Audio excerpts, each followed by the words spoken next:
ጉራጌ ዞን ሰው እስከሚሞት ድረስ ነው ክልልነትን ሲጠይቅ ነበር።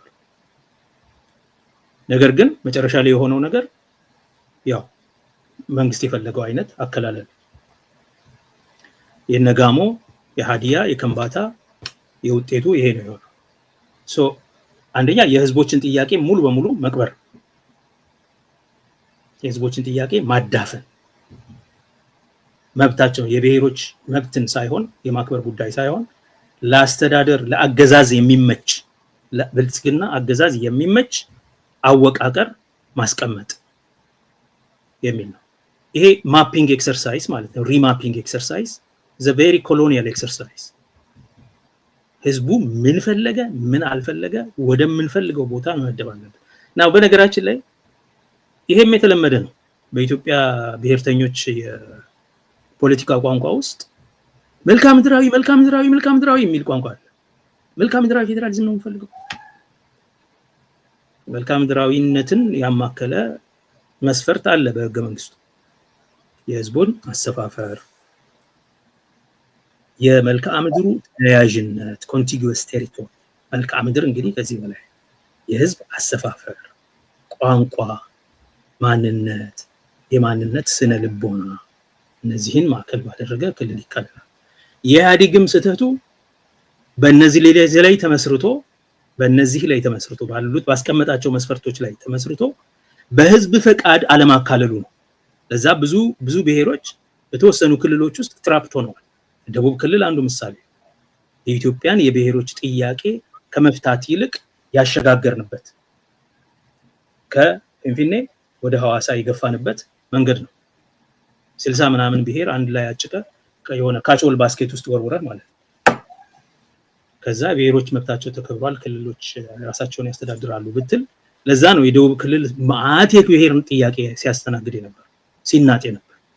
ለዛ ነው የደቡብ ክልል ብሔራዊ ማንነት ሳይኖረው አይደንቲቲ ያልነበረው ሳይኖረው ህገ መንግስቱን ባለቤት አልባ ሆኖ ዝም ብሎ በፈለጉት መንገድ የተውት ማለት ነው። ሁሉም ሰው አብዲኬት ያደርጋል። ይሄ ለምንድነው? ገና ድሮውኑ የኢትዮጵያን የብሔሮች ጥያቄ ኢትዮጵያ ከፊንፊኔ ወደ ሐዋሳ ኮንሳይን ስላደረገችው ቀድሞ። አሁን ደግሞ አብይ ከዛ ውስጥ ይሄ ደቡብም የሚባለው ነገር ስለሚያስቸግረኝ ምክንያቱም እዛ ውስጥ የክልልነት ጥያቄ በሲዳማ 10 ተጠይቋል። ስለዚህ ያንን ፕሪኤምፕት ለማድረግና ለማስቀረት ያንን ጥያቄ ለመቅበር ለማድፋፋት ለማፍገምገም እና የተወሰኑ ልሂቃንን ወደ ራሱ ኮኦፕት አድርጎ ያንን አካባቢና ህዝብ በራሱ በብልጽግና አገዛዝ ስር ለማስቀመጥ የሚያስችል አደረጃጀት ለመፍጠር የተለያዩ ክልሎችን ፈጥሯል።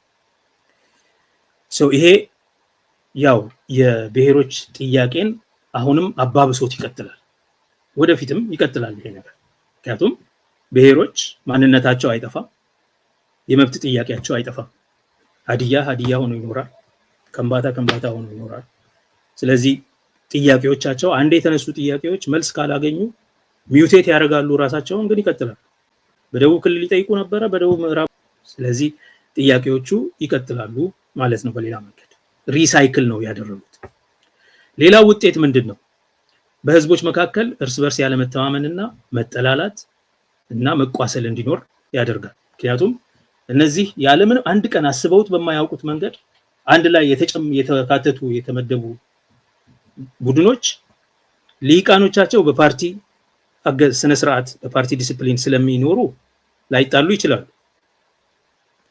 ህዝቦች ጋር ግን አሁንም የተለያየ ግጭት ይፈጥራል። ቅድም እንዳልኩ ነው። ትምህርት ቤት ፍርድ ቤት ምናምን በሆነ ቋንቋ ሄደ ስታስቀምጥባቸው ለምን እኔ ልጆቼ በራሴ ቋንቋ ነው መማር ያለባቸው ይላል። አይ ብለህ ያንን ወጋጎዳን ሲሞክር ኢህአዴግ ወላይታ ዞን ያደረገው ነገር መጽሐፍቱንም ትምህርት ቤቶችንም ነው አብሮ ያካተለው። መምህራኖቹን ደብድቦ ነው ያባረረው። ወጋጎዳ የሚባል ከወላይታ ጋሞ ጎፋና ዳውሮ የተውጣጣ ቋንቋ ፈጥር ያለው፣ ስለዚህ የምታስተምሩት ካሁን በኋላ ሰሜን ኦሞ ዞን ነው የሚባሉት። ያኔ እዚህ ዞን ውስጥ ያላችሁ ህዝቦች የምታስተምሩት በወጋጎዳ ነው፣ በወላይትኛ አይደለም፣ በዳውሮኛ አይደለም፣ በጋሞኛ አይደለም፣ በጎፋኛ አይደለም ሲላቸው አስታውሳለሁ። በተለያዩ ወረዳዎች ትምህርት ቤቱ አካባቢ መጽሐፉን ከመጋዘን አውጥተው እንዳለ ህዝብ ተሰብስቦ ማለት ያቃጠሉ። ከባድ ደም መፋሰስ ነበር። ልክ እንደዛ ነው የሚሆነው። ከዛ በኋላስ ምን ይሆናል? የሰላምና ዲሞክራሲ ኮንፈረንስ ያደርጋሉ።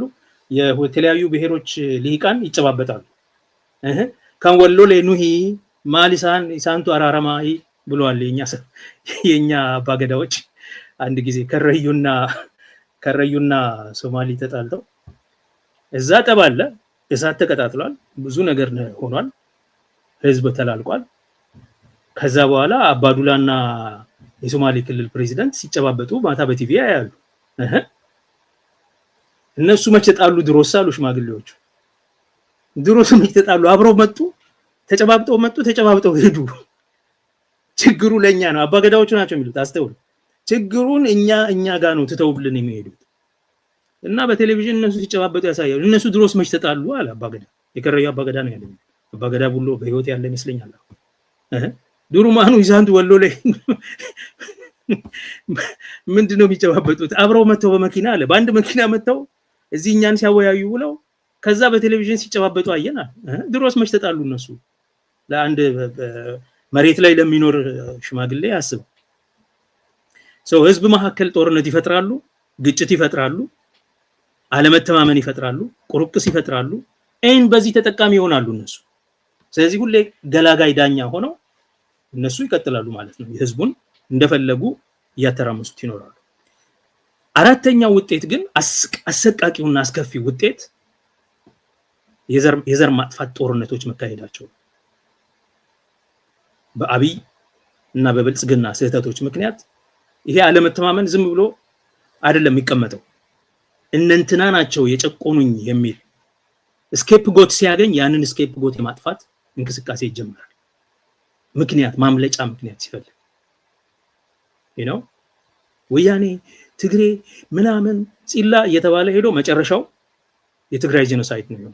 እነሱ ይሄን አመጡብን እየተባለ ለዘመናት ሲደረግ የነበረው ነገር መጨረሻ ላይ እየተጨፈረ ማለት ነው። ከመከላከያ ጎን ነኝ ምናምን እየተባለ ጦርነት የተካሄደው እንደዚህ አይነት ነገር ይወልዳል። ጦርነትና ግጭት ብቻ አይደለም፣ የዘር እልቂትን ያስከትላል። ይሄ በዘፈቀደ የሆነ ህዝብን ሳያማክሩ፣ የህዝብ ፍቃድ ሳይገለጽበት፣ የህዝብ ጥያቄ ሳይመለስበት ዝም ብሎ ህዝቦችን የማጨቁ ነገር የነ አብይ አህመድ ስህተት ወደ ጦርነት የሚከት ነው። ይሄ ብቻ አይደለም። ዛሬ ስርዓት አልበኝነታቸውን ቀጥለው ህገ መንግስቱን እናሻሽላለን ይላሉ።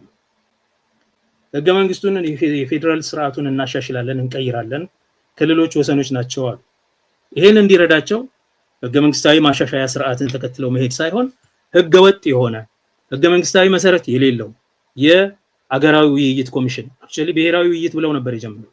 አረ ብሔር የለም እዚህ ሀገር፣ ህብረ ብሔር ነው አገር እንጂ ብሔር የለም ስንላቸው አገራዊ መግባባት ብለው ቀየሩት። ያ ቡድን አንደኛው ማንዴት ጨርሶ እንደገና ሁለተኛ ማንዴቱን ቀጥሏል። ህጋዊ መሰረት የለውም፣ ህገ መንግስታዊ ቦታ የለውም፣ እውቅና የለውም፣ የህዝብ ፍላጎትም የለውም፣ ህዝባዊ ቅቡልነትም የለውም፣ ዲሞክራሲያዊም አይደለም። በዲሞክራሲያዊ ማንዴት ባለው መንግስት የተቋቋመ ሮያል ኮሚሽን አይነት አይደለም። የሽግግር መንግስት የሽግግር ጊዜ ገና በሽግግሩ ጊዜ ነው አብይ ይሄንን ያቋቋመው። ህገ መንግስታዊ ያልሆኑ የህገ መንግስት ጉዳይን የሚሰሩ ተቋማት የእርቀ ሰላም ኮሚሽን የምናምን ኮሚሽን እያለ በሚያዋቅር ጊዜ ነው የፈጠረው ይሄን። ኦኬ አሁን በሱ በኩል ህገ መንግስት እናሻሽላለን ይላል። ምን ማለት እንደሆነ ህገ መንግስቱን ቲንከር ሊያደርጉ ፈለጉና ብዙ ተቃውሞ እንዳለው በራሳቸው ውስጥ ገብቷቸዋል። ደግሞም ላይጠቅም እንደሚችሉም ፈርተዋል። ሄደው ምንም ቢሉ ምን ባላንጣዎቻቸውም እንደ ኦሮሞ ነው የሚያያቸው። እነሱም ሲገፉ ከሌላ ቦታ ሲገፉ ወደ ህዝቡ ዞር ብለው ያው የኛ መንግስት ነው ምናምን ይላል። ስለዚህ መደበቂያቸው ሄዶ መጨረሻ ላይ ፌደራሊዝም ምናምን የሚል ስለሚሆን ታክቲካሊ ስለሆነ ነገሮችን የሚወስኑት ከጊዜ ወደ ጊዜ ይቀያየራል አነጋገራቸው። ስለዚህ ከፋኖ ጋር ጠባላቸው ጊዜ ህገ መንግስቱን ማሻሻል የሚለው በአማራ ሊቃን የሚገፋውን አጀንዳ መግፋት ስለመሰላቸው እነሱ አይገፉትም። ስለዚህ አገራዊ መግባባት ኮሚሽን አለ፣ በዛ በኩል እናሻሽለዋለን ይላል። ሌላ ለምሳሌ በኦሮሚያ ውስጥ አፋቸውን ሞልተው ኦሮሚያ ክልልን እንከፋፍላለን ፌደራሊዝሙን ምናምን ማለት አልቻሉም። ብርሃኑ ሌንጂሶ ይሄንን የሚሉበት ምክንያት ይሄንን ካሉ የኦሮሞ ህዝብ ምን እንደሚያደርጋቸው ስለሚያውቁ አሁን ይሄንን እንከፋፍለዋለን ከማለት ይልቅ የአገራዊ መግባባት ኮሚሽን ስላለ ኦፒዲዮ ከመድ በፊት ጀምሮ ማለት ነው የኦሮምኛ ቋንቋ የሥራ ቋንቋ ታደርጋላችሁ ወይ ተብሎ ሲጠየቁ ሌሎች መብቶ የሌሎች ህዝቦችን መብት ይጎዳል ብሏል እና አባዱላ ባንድ ወቅት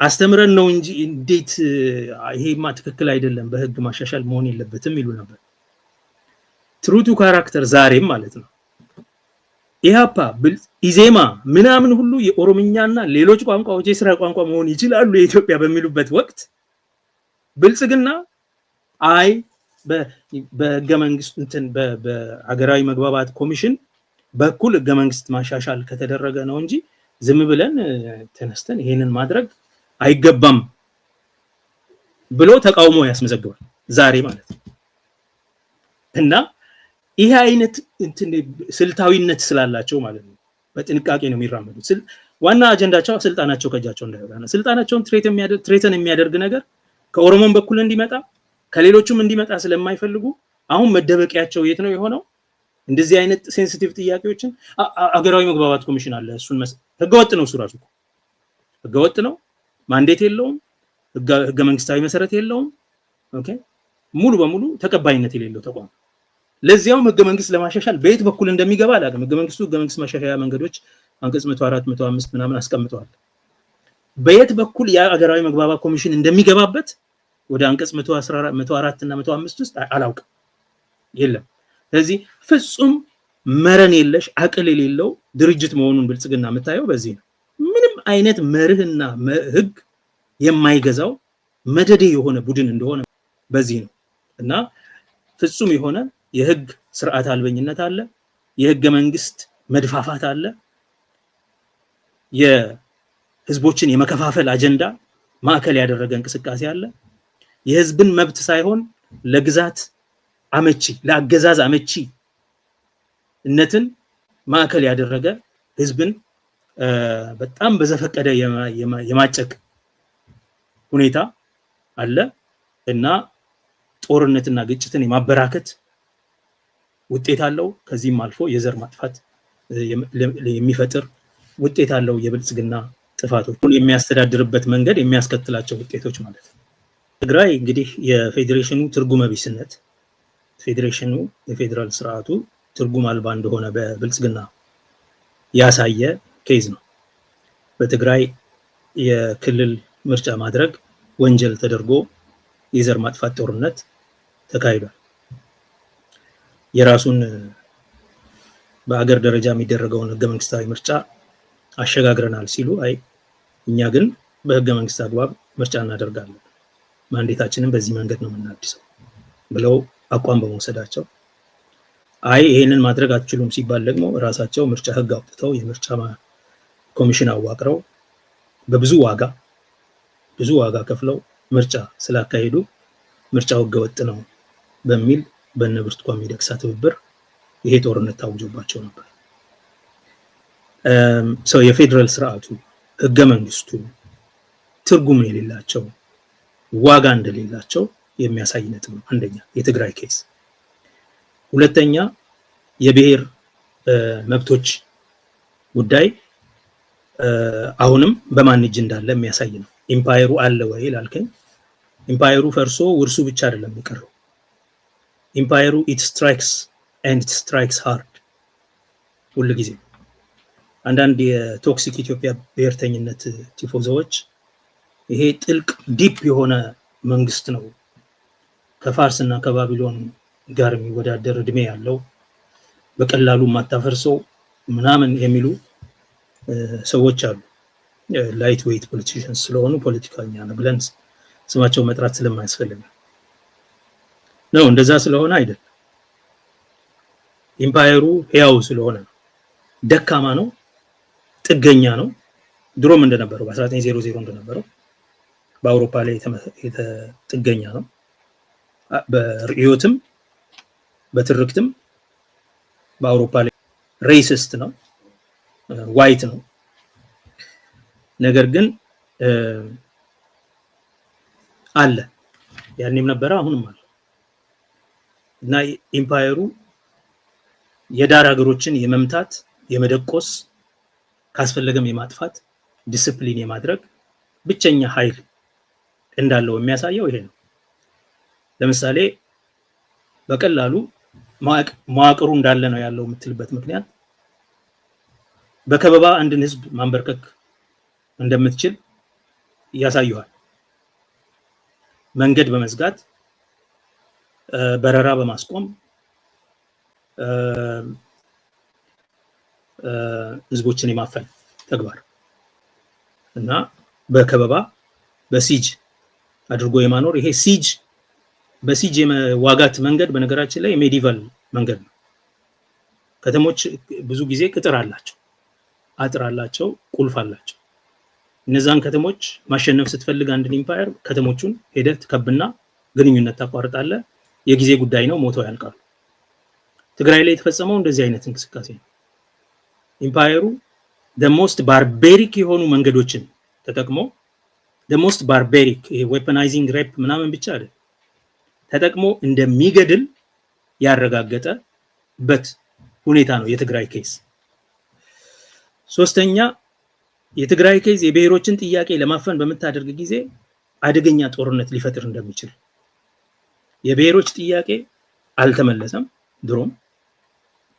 ነገር ግን ይሄንንም ደግሞ ለማፈንና እንደ ኢምፓየር 101 ተመልሰ ልትተገብር ስትሞክር የሚገጥምህ ተቃውሞ ቀላል እንዳልሆነም የሚያሳይ ነው። ምክንያቱም የትግራይ ሬዚስተንስ the most dignified self defense activity that Africa has ever seen or any nation for that matter has ever seen ነው ያሳዩት።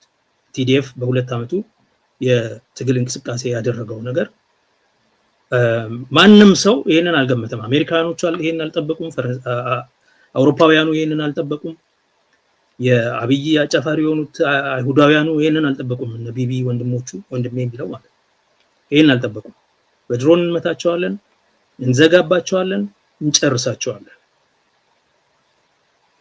ማንም አልጠበቀም። እንደዚህ አይነት መቋቋም አሜሪካኖቹ አልጠበቁም።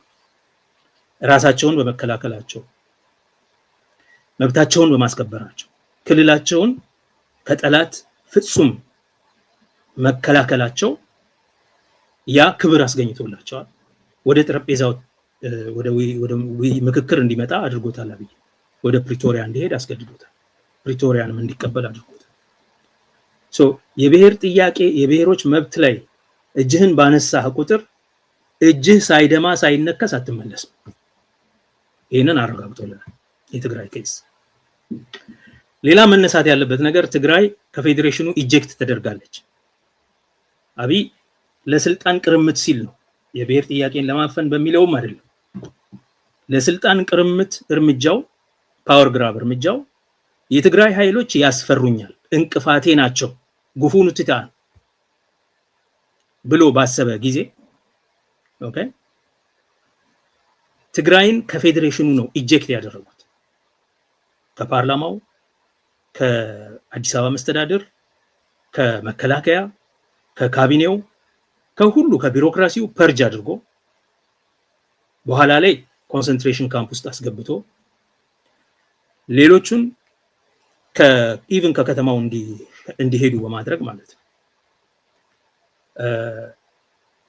ከፌዴራል ስርዓቱ ውስጥ ከስልጣን ክፍፍላቸው ከውክልናቸው ከውክልና ከስልጣን ከማንኛውም ነገር ውጪ ካደረጋቸው በኋላ ህዝቡ ላይ ደግሞ ያንን እርምጃ የዘር ማጥፋት እርምጃ ከወሰደ በኋላ በፌዴሬሽኑ ማህበር ውስጥ አሁንም አልተመለሰም። ትግራይ ኢጀክትድ እንደሆነ ነው ያለው። አሁን ኢትዮጵያ መንግስት አለ፣ የትግራይ ክልል መንግስት አለ። ፌዴሬሽን አይደለም ያለው። የትግራይ ክልል መንግስት በፕሪቶሪያ ስምምነት ከኢትዮጵያ ጋር ግንኙነት ያለው ሴሚ ኦቶኖመስ የሆነ አካባቢ አለ። ምክንያቱም ህጋዊ የሆነ ግንኙነት የላቸውም። በህገ መንግስት የሚተዳደር ግንኙነት የላቸው። በስምምነቱ የሚተዳደር ግንኙነት አላቸው። ያንን ስምምነት ደግሞ አሁን አብይ ሙሉ በሙሉ ሸርሽሮ ገዝግዞ ጥሎታል። ስለዚህ አሁን በሰዎች ትግስት፣ ካልኩሌሽን፣ ስሌት እና በበጎ ፈቃድ ብቻ ነው ጦርነትም ሰላምም ሳይኖር ያለ ነው ማለት ነው። ሲፈልጉ ህወሓት የሚባል ድርጅት የለም ፈርሷል ይላሉ። ሲፈልጉ ሌላ ሽግግር መንግስት አለኝ ይላሉ። ሲፈልጉ ይሄኛውም የሽግግር መንግስት ፈርሷል ይላሉ። ከህወሓት ጋር አይደለም የተደራደርኩት ደግሞ ይላሉ። ከግለሰቦች ጋር ነው። አሁን ግን ራሱ ስምምነቱ መኖሩም አይታወቅም። ይሄ ሀገር ከህገ መንግስት ስርዓቱ ከፌደራል ስርዓቱ ኢጀክት ተደርጎ ተነቅሎ የተገፍቶ የወጣ ሆኖ ሳለ እንዴት አድርገን እንደምንቀበለው አሁንም ስርዓት የለም። ከፕሪቶሪያ ስምምነት ወደ ህገ መንግስት ግራጁዌት አላደረገም። ከዓለም አቀፍ ስምምነት ወደ ህገ መንግስታዊ አሬንጅመንት ውስጥ ግራጁዌት አድርጎ በኢትዮጵያ ፌዴሬሽን ውስጥ በህገ መንግስት ስርዓት እንቅስቃሴ የሚጀምርበት ሁኔታ ውስጥ አልገባም። ለዛ ነው የፕሪቶሪያ ስምምነት ባለመተግበሩ የትግራይ ግዛቶች አልተለቀቁም፣ የተፈናቀሉ ሰዎች አልተመለሱም፣ መብቶቻቸው አልተከበሩም። በዚህ ሁኔታ ውስጥ ምርጫ ማድረግ አለባችሁ ማለት ለኛ አይሆንም።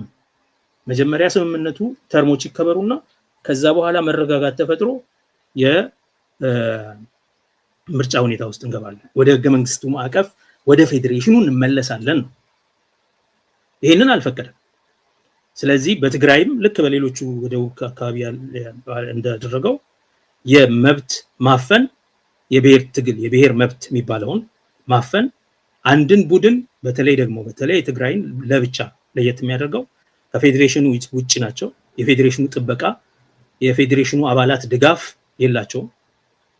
ምክንያቱም በጋራ ኮንነዋቸው ጦርነት አውጀውባቸዋል ከዚህ በፊት።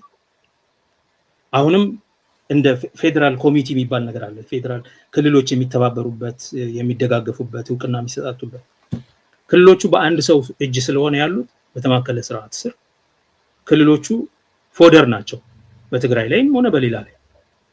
ስለሆነ የፌዴሬሽኑ አባላት አንድን አባል ለመታደግ አልቻሉ፣ መልሰውም አባል ለማድረግ አልቻሉ።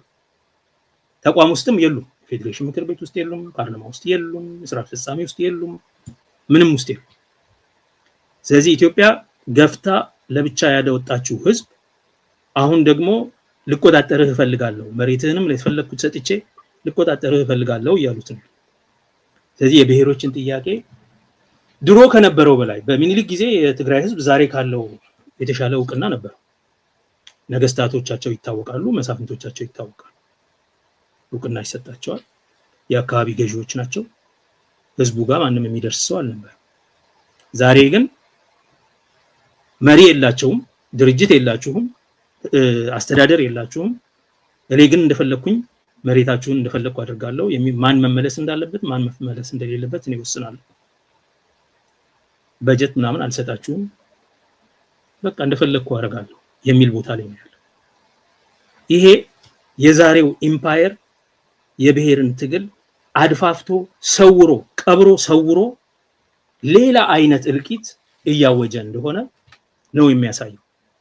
ለሌሎች ህዝቦች ምንድነው ምልክቱ? ይሄ ምን መልእክት አለው? ሌሎች ህዝቦች የኢምፓየር አት ፉል ስኬል አሁን በስራ ላይ ነው ያለው እና ምንም የለብሔሮች መብት ምንም አይነት ትርጉም የሚሰጥ ክብር የሚሰጥ ህግም ተቋምም አሰራርም እንደሌለ የሚያረጋግጥ ሁኔታ ነው ያለው። ስለዚህ ትግራይ በምን አይነት አግባብ ጦርነት እንዳይደረግበት መከላከል እንችላለን? ምክንያቱም የሚያያይዘን ነገር ጠፍቷል። አሁን እዛ በውስጣቸው የሚያወሩት ወሬ አለ። አንዳንዶቹ የሽግግር መንግስት ጊዜያዊ መንግስት ከተቋቋመ ጀምሮ ህወሓት በዚህ ጉዳይ ውስጥ መሳተፍ አልነበረበትም ምናምን የሚሉ በቃ ባለው ሁኔታ ውስጥ የሆነች ነገር ለመዋጠጥ የሚፈልጉ አንዳንድ ልሂቃን የሚያደርጉትን ክርክር እሰማለሁ እያለፍኩ በአማርኛ የሚያደርጓቸውን ክርክሮች ስሰማ ማለት ነው።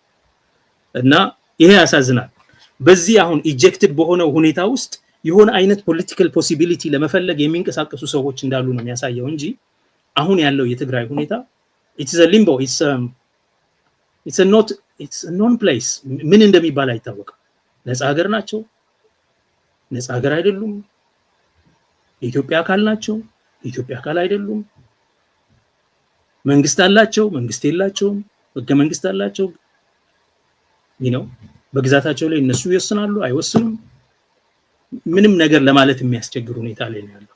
ከሁሉ የሚያሳዝነው ህዝቡ በእንደዚህ አይነት ግራ በሚያጋባ ሁኔታ ውስጥ መኖሩ ብቻ ሳይሆን ቀጥታ ተጠቂ መሆኑ የፖለቲካ ሽኩቻ ገፈት ቀማሽ መሆኑ ይሄ ያሳዝናል። የተፈናቀለው እስከ 1 ሚሊዮን የሚደርስ አለ። ከ700,000 በላይ እንደሆነ ይታወቃል። ህዝብ አለ። አሁን ለስድስተኛ ዓመት ነው ለአምስተኛ ዓመት በዝናብ ውስጥ ለሰመር ዝናብ ለክረምቱ ዝናብ የተጋለጠ የብዙ መከራዎች ያሉት ኦኬ የወደመ ሀገር ነው። ግዛቶቹ አልተመለሱም። የተያዙ ግዛቶች አሁንም በተያዙ ሰዎች አለ። የሰብአዊ መብት ኮሚሽን የሂውማን ራይትስ ዎች በቅርብ ያወጣውን ሪፖርት እዛ አካባቢ ምን አይነት በትግርኛ ተናጋሪ ህዝቦች ላይ ምን አይነት ግፍ እየተፈጸመ እንዳለ አሁን ባለው አስተዳደር የሚያብራራ ዘገባ ተዘግቧል። ይሄ በጣም የሚያሳዝን ነው። ይሄንን ሌሎች ብሔሮች የነሱ የብሔር መብት መታፈን የኛም ነው። በተፈጥሮ የኢትዮጵያ የብሔር ጥያቄ አቀንቃኞች ህብረ ብሔራውያን ናቸው፣ ዓለም አቀፋውያን ናቸው። ስለዚህ ከራሳቸው ትግል ጋር አንድና ያው አድርገው አብረውት የሚታገሉለት ነገር ይሆናል ወይስ የትግራይ ጉዳይ ራሱን የቻለ በጂኦግራፊም በምንም ርቆ ያለ ስለሆነ በቃ ራሱ የሚወጣው ወይም ደግሞ ለዘር ማጥፋት አደጋ ተጋልጦ የሚቀርበት ይሆናል የሚለው ወሳኝ ጥያቄ ለኢትዮጵያ የብሔር መብት ታጋዮች የሚነሳ ጥያቄ ነው። ፍልስጤምን ለራሱ እንተዋለን ወይስ አንተውም የሂዩማኒቲ ጥያቄ ነው ዛሬ ነው በቃ በራሱ እንደሆነ ይሁን የሚለው ማለት ነው።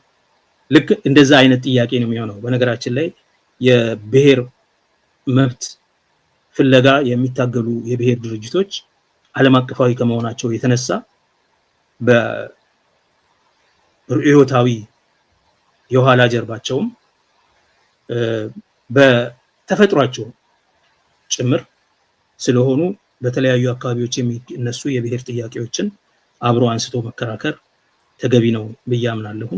ይሄንን ሁኔታ አይ ቲንክ በልበሰፊነት ሁሉም የኢትዮጵያ ህዝቦች ሊያዩት የሚገባ ነገር ነው። ምክንያቱም በትግራይ የሆነው ነገር በተደጋጋሚ እንደ ምሳሌ እየተደረገ በትግራይ ያደረግነውን ታስታውሳላችሁ አይደል እየተባለ ለሌሎች ብሔሮች በዛቻ መልክ ሲቀርብ ተሰምቷል። በተለያየ ጊዜ በትግራይ ላይ ያደረግነውን እንደግመዋለን የሚል ማለት ነው። ይሄንን መርሳት የለባቸውም ሌሎችም። አይ ቲንክ ብቸኛው የኢትዮጵያ የተራማጅ ፖለቲካ የብሔር ጥያቄ ያነሳው ፖለቲካ ነው። ብቸኛው አሁን በገበያው ላይ ያለው ሐሳብ ኢትዮጵያን ወደፊት ያራምዳል ወይም አያራምድም የሚባል የፖለቲካ ሐሳብ ይሄው ነው። ይሄው ስለሆነ ነው ሌላ ፖለቲካ አጀንዳ ስለሌላቸው ሰዎች እዚቹ ላይ የሚከራከሩት። ምርጫ ለመመረጥ አሁን ህገ መንግስት፣ ፌዴሬሽን፣ የራስን ዕድል በራስ መወሰን፣ የሀገራዊ ቋንቋ፣ የዋና ከተማ ምናምን አጀንዳ ነው። አንዳቸውም ለዛሬ የፖለቲካ ጥያቄዎች ለወጣቱ ምናምን ምንም መልስ አይሰጡም። ግን ብቸኛው መሰረታዊ ወደፊት እንራመዳለን አንራመድም የሚለው ጥያቄ ቁልፉ ዛጋ ስላለ ምንም ከጉዳዩ ጋር የማይመለከታቸው የከተማ ፓርቲዎች ጭምር እሱን መከራከሪያ ሳርገው እዛ ላይ ሲቆራቆሱ ይውላሉ። አንዳቸውም ያንን ጥያቄ ለመመለስም ላለማስመለስም ላለመመለስም አቅም ያላቸው ሳይሆን ቀርቶ እያለ ማለት ነው። እና ይሄ በሚያሳዝን ሁኔታ ለብሔሮች መብት ተከራካሪዎች ብቸኛው ተስፋም እንደሆኑ ለዛ አካባቢ ብሎም ለምስራቅ አፍሪካ አካባቢ ብቸኛው ተስፋ ይሄንን መብት ለዚህ መብት የሚታገሉ ቡድኖች ብቸኛው የተራማጅ ወደፊት የሚያንቀሳቅሰን የፖለቲካ አረንቋውን ለማጥራት ትንቅንቁንም ትኑን ይሄ ቋጠሮውንም ለመፍታት ብቸኛው ቁልፍ እንደሆነ ተረድተው ይሄንን የብሔር መብት ትግል በስፋት እና በጽናት በትብብር መንፈስ ሊቀጥሉት ይገባል ብዬ አምናለሁ።